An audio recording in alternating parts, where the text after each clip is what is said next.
So let's talk about a person now who is slightly turned. Their face isn't straight on to us as the viewer. So again, I start with my my oval, and usually I wouldn't even bother to rub out a line like that. These are my guidelines, you know, my sketchy start, and I do them lighter than what I'm doing now. This is so you can see it on the video. And so then I think about where's the middle of the face. So if this person's facing this direction, you put in a curved center line where the middle of the nose, the middle of the lips is going to fall. And then you come back to that same technique, that halfway from the hairline to the chin is the eye line. Halfway between the eye line and the chin is the bottom of the nose, and halfway between the nose and the chin is the mouth.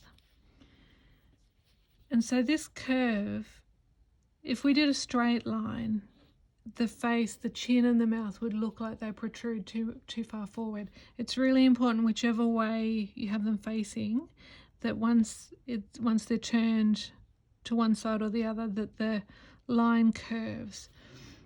And then your features come off this same line. So our eyes, we want to get this little shape like we talked about in our other video, crease line above the eye.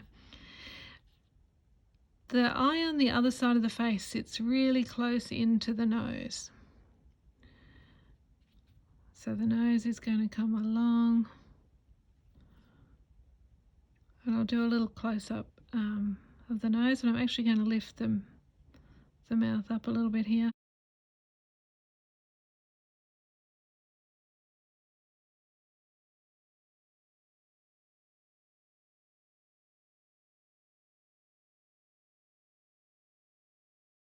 Little suggestion of an eyebrow.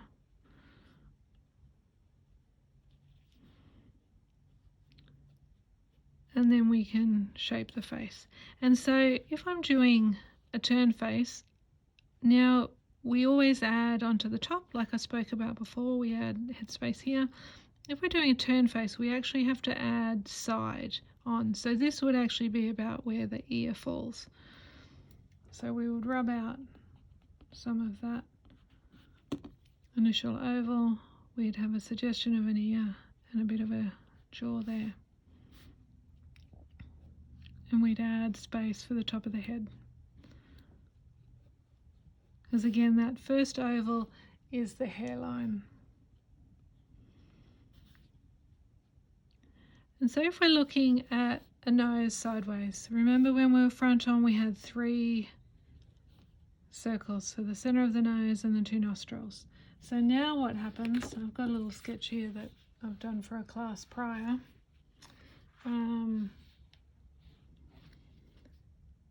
We can have adjustment in the circles. So we would see less of the circle on this side if our nose is turned sideways. So we might have only a tiny bit of a nostril there. We'd have a whole one here. So again, we put the dark of the nostril, just the tiniest sense of it on the side that's turned away. And then we might suggest the shape of the nose a little bit. And noses, or really all facial features, I like to use short, straight sections of line rather than a curved line. Particularly a nose, a rounded nose like this is quite unflattering. But if we think about a nose having more of these small little sections, if we're seeing nostril here, you know, depending on how turned the face is, I changed that from basically a profile nose to a 3/4 turned just by adding this little sense of a nostril on the other side of the face. So here she could have that.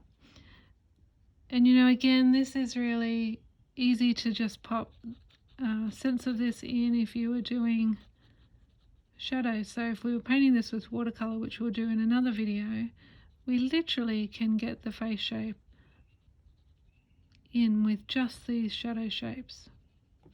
we can get the sense of the person. A little bit of shadow on the ear, and of course dark hair, whatever shape her hair is. And I love these mechanical pencils. This has just got a 2B ink, 2B lead in it, but B or 2B works just fine.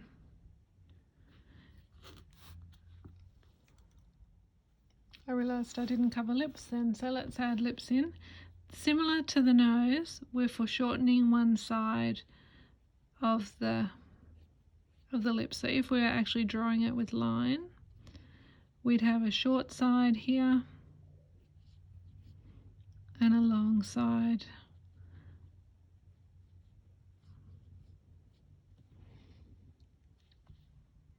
And that would fall with this part coming through that first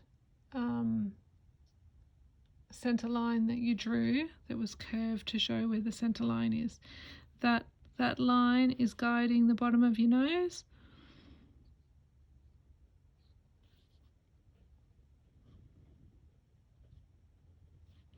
It's guiding the lip. And you can see this is actually what I do. This scribbly look is what I do more so than this.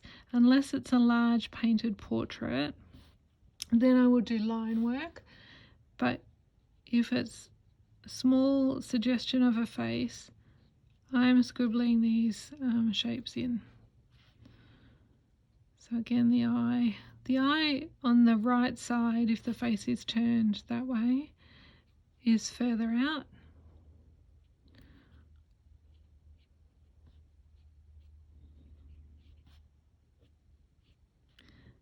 And very close to the nose, the top of the nose, on the other side.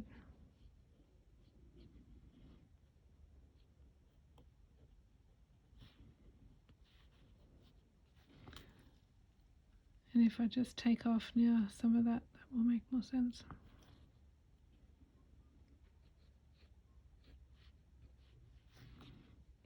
Remove some of those guidelines for you to see. But if they're softer to start with, you know, I'm normally doing them very pale. I tend to leave them because I like that sketchy sense of the extra lines. So that gives you an idea. And obviously the side of the face is very close to this eye and close to the lip there. But the face has more room on this side.